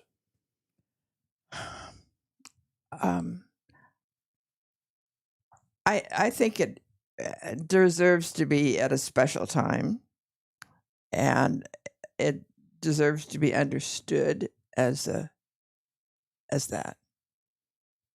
It is a special event. Yeah. Ed Worley says my plan is it's not even a good start, Ed. You can take those 6 points, and it's so simple. It's so easy. It's so clean and clear, and it's basically, with a couple of refinements, very small ones, is the way it's been done successfully For 150 years. Well, at least since the television era. Yeah. I mean, I'm talking about television in this planet, at least since 83. Yes. Arguably 77, since 77. Jody Shields, good plan, Tom, but I'm thinking the horses, they soar back from being flogged. Well, we're going to flog it. We'll probably flog it some more. We shall see. Okay, enough of that. Let's carry on here with the rest of our show. Keep it simple, Schuyler. Yes, my plan is so simple, it hurts. And it's hardly any longer than those 6 slides. You don't need thousands of pages. I know. 400 plus 200 plus God knows what else, Julia. Let's carry on here and get to Alistair's awesome Aussie anecdote. Alistair Murray, past president of the Australian Sailing, weighs in with the support of the Royal Naval Band of Australia with Alistair's awesome Aussie anecdote. And it's really a two-parter because the first video he sent me, I'm going to run on Friday, because after he did the first video, he said, oh, by the way, he's talking to the gentleman who you see here in a moment in the video. And he said, oh, by the way, we also share this interest, which is America's Cup specific, or America's Cup related. So I'm taking the liberty to run Alistair's part 2 today, and I'll run part 1 on Friday. They don't need to be in any particular order.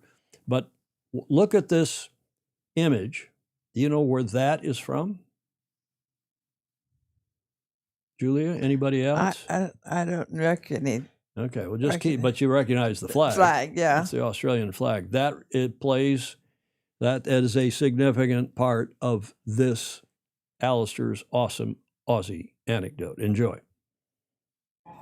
G'day, Tom, Julia, and all the Fosey. This is Alistair with AAAA, Alistair's awesome Aussie anecdote. Back with you. We just left you. That didn't take long. I'm sitting here at the Melbourne Boat Show with Scott O'Hare, who's the president of the Boating Industry Association Victoria. And when I just interviewed him, which you'll see, but when I got off, we just started talking about sailing. And it's, as it turns out, because I talked about the connection, Tom, particularly between you and the America's Cup, as it turns out, Scott's a crazy yachty with an America's Cup history, largely to do with his father and whatever. But I thought, I'm just going to let him shoot the breeze for a little bit about your America's Cup Association and some stories. There's a lot of big stories. But so what happened was, before the '83 America's Cup, they had a challenge series in Victoria in Port Phillip Bay. We've got excellent sailing conditions here, very similar to Newport, as it turns out.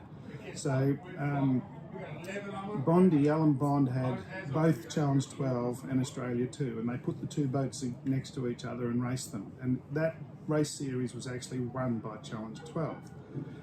So they're identical boats except for the keel. Except for the keel, correct. But they weren't identical in terms of the crew. So the Australia 2 crew, from a rival club, Sandringham, versus Williamstown, they were far more disciplined under John Bertrand. They were just a tighter crew, and they were very tight. So, and Bondi decided, the keel would probably work better in a psychological sense, but he also thought the crew were a better crew.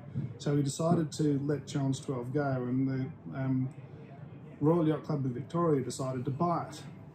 So they rustled up some money, and my dad was actually one of the partners in the ownership of that boat.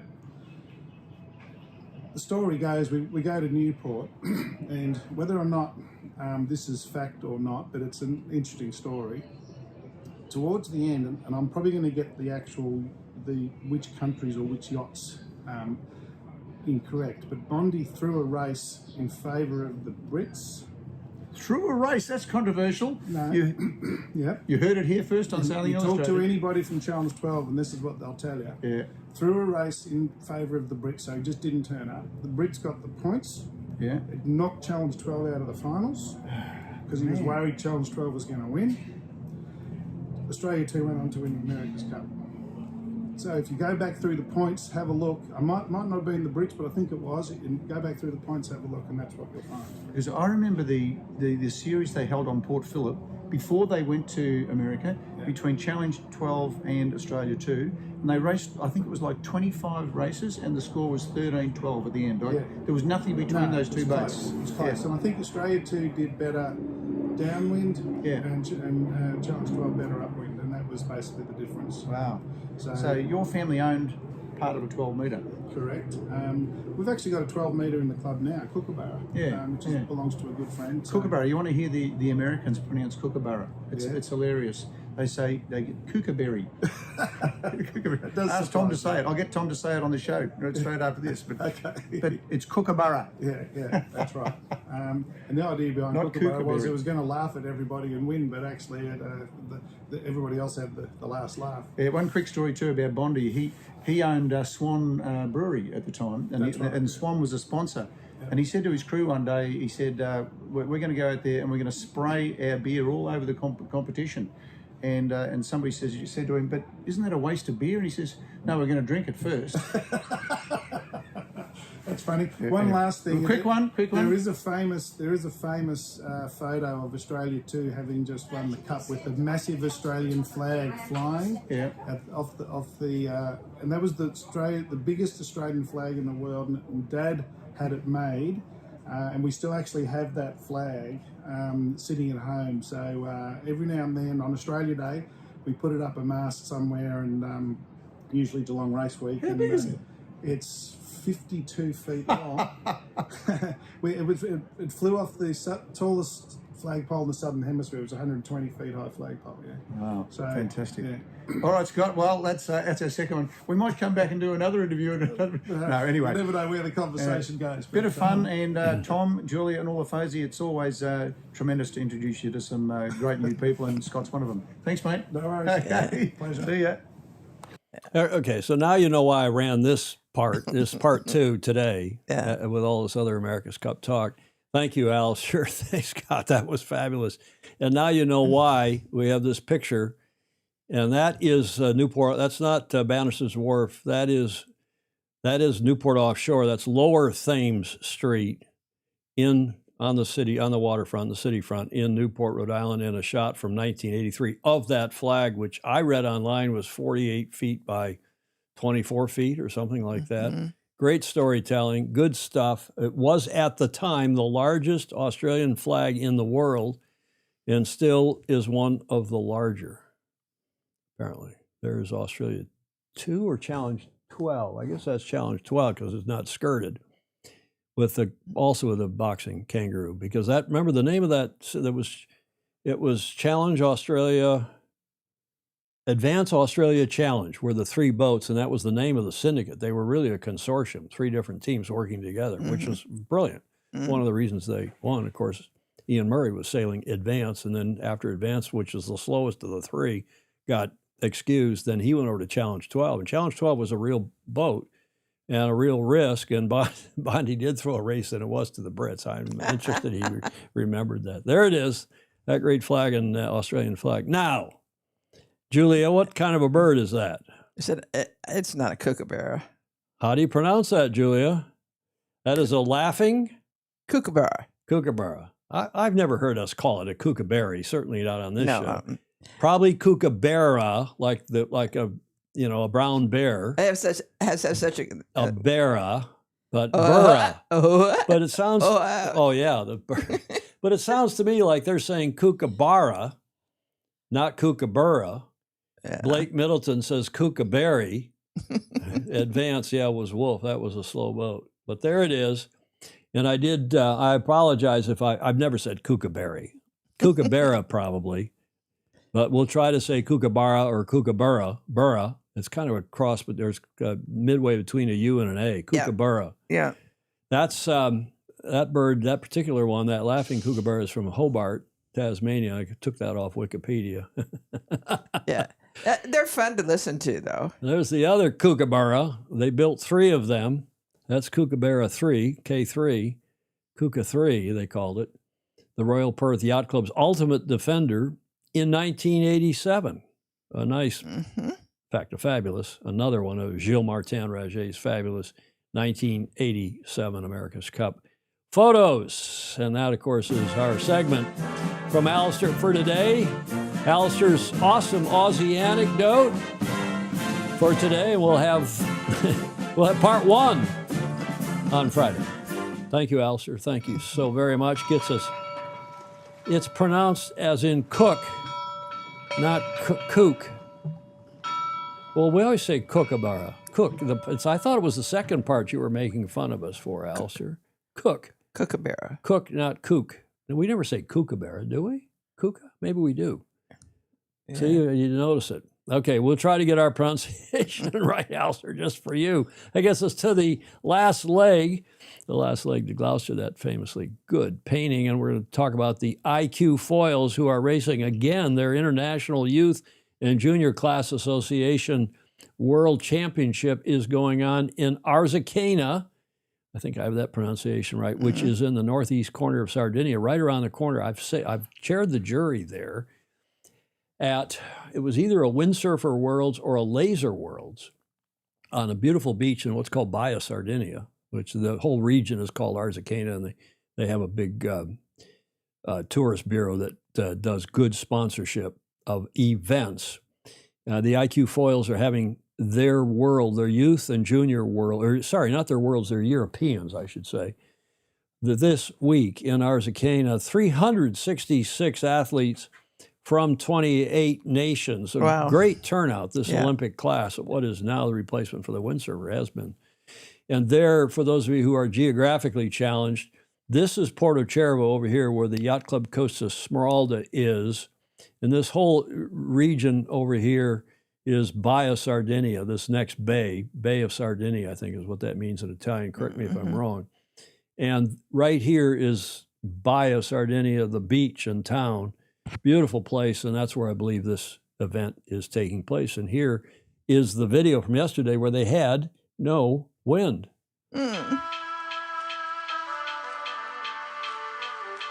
Let's catch up with day 2 of the 2025 IQ Foil Youth and Junior European Championships here in Arzachena. The forecast was not great for today, so after the skippers meeting, the waiting game ensued. We took the chance to catch up with the 2025 Under-17 World Champion. The last important event for me was the World Championship in Brest. I won that, so I was really happy. It's my last Under-17 event, so my main goal is to just have fun and try my best, and of course try to get some good results on the scorecard.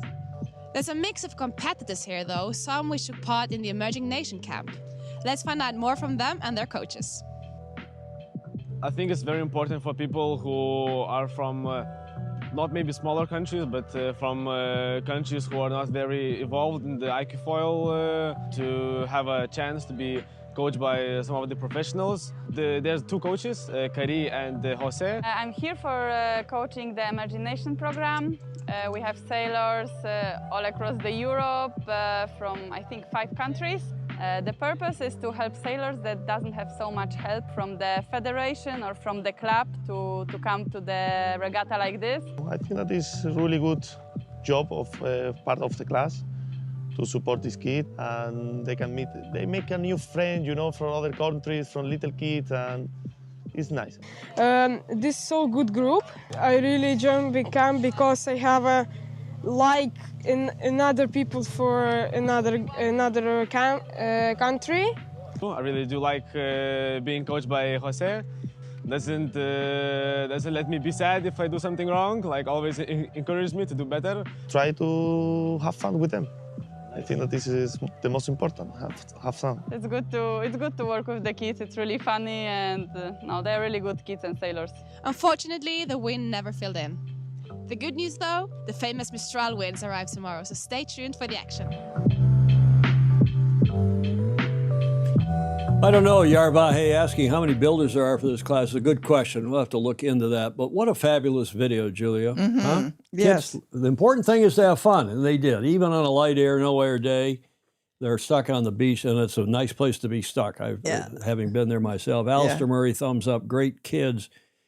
And they had a lot of wind today. Their video didn't come through before we went to air, but this is the video from yesterday. They had a lot of wind today. The Mistral did come through, so we'll see how that looks, and we'll play that probably on Tuesday.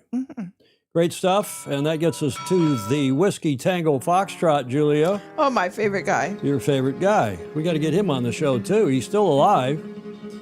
Now, here's a questionable one, Julia. Yes. Speaking of the Duke of York, who got defrocked by his boss, by the king, His Majesty the King, and he is apparently out of the royal family in all but he has name. Well, he can still be he can't be the Duke of York. They took that away. And Prince Andrew, he's still Prince Andrew, but that's about it. And he's still living in that big cottage that's got like 28 bedrooms in it or something. But again, I put this in because he's a bit of a sailor, and I had to. He was a very nice guy. I've done an America's Cup presentation in his presence at the Royal Thames Yacht Club not too long ago. In fact, Andrew McIrvin got a picture of the lady who organized that for us. The Duke of York. But look at what says under the sign, Julia. That's not, I didn't put it in here because he got defrocked. He keeps his name, but has given up his titles. Yeah. Defraud Alan Long. That got sent in by John Sangmeister because of under 18's welcome. Come on, it's funny. Huh? Yes. No? He's now the Duke of, Ted Ryman says he's now the Duke of Epstein. Yeah, Bart says he's not a sailor. Okay, this one's clean. Starlight, Starbright, I wish I was out sailing tonight. Great prayer. We'll say that to any of you who's got a bit of a health issue. We'll say that for you because I'm sure all of you are wishing the same thing and wishing great health and recoveries to any of you who are a bit under the weather. And Julia, finally, this one that we know that Blake Middleton has sent us and I've used before. And all, as we know, the smartest people sail. Maybe he could be the new Duke of Earl singer. Duke of Earl. I don't know how that song goes. Okay, he was Royal Navy, though, Yarvahe is reminding us. So that gets us, thank God, to the finish line, Julia. And at this point, you like to say...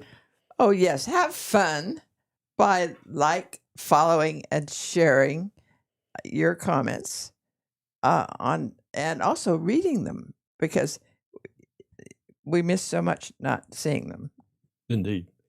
Comments are welcome, and they are welcome in replay. We leave that open. We're one of the few shows that does because our people are so responsible, so cool, so nice, as most of our yacht racing community is. Yes. We also want to thank all of you who have joined by, I was starting to say by and then mix by and via to make a new word, via patreon.com/join/sailing illustrated. Much appreciated. Thanks so much for your support. Keeps us on the air, keeps us here in the studio with equipment and streaming fees and so on, as I always say here at the end of the show. Thanks also to those of you who let us have audio, images, and video, courtesy of this long list of people. As usual, Julia, final thoughts.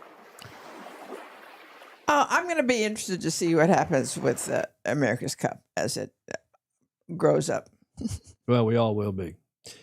Speaking of growing up, we'll try to grow up a little bit between now and Friday. We're grown up, right? Right? I hope so. And we'll see you on Friday. In the meantime, wherever in the world you are, go sailing. Sail fast, sail safe, have fun. And ciao for now.